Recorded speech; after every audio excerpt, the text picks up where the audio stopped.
Hello everyone, ગઈકાલે આપણે kind of એડવર્બ્સમાં એના ત્રણ પ્રકાર જોયા હતા. Adverb of times, adverbs of place, adverbs of frequency.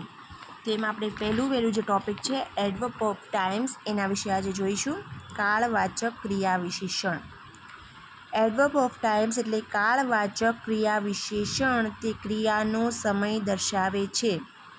વાક્યમાં ક્રિયાપદને વેન, હાઉ ઓફન અને હાઉ લોંગ પ્રશ્ન પૂછવાથી જે ઉત્તર મળે તેને એડવર્બ ઓફ ટાઈમ કહે છે. જેમ કે now, then, soon, later, early, first, last, today, yesterday, tomorrow, daily, weekly, monthly, yearly, regularly, often, never, always, usually.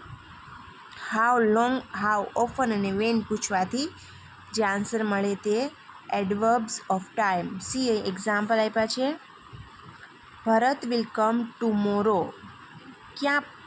ક્યારે પૂછવાથી જે જવાબ મળે ક્યારે, વેન એટલે ક્યારે, તો tomorrow. Prakash reached his office at 10 AM.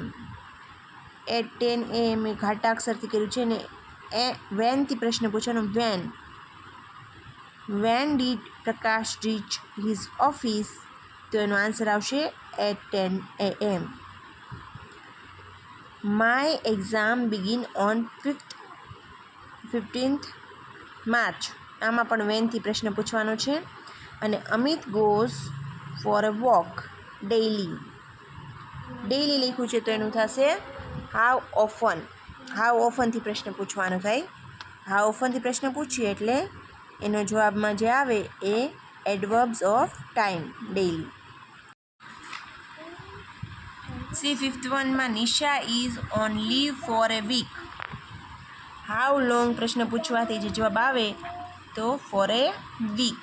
How long is Nisha on leave. Question mark આપણે પ્રશ્ન પૂછીએ તો આન્સરમાં આવે ફોર એ વીક.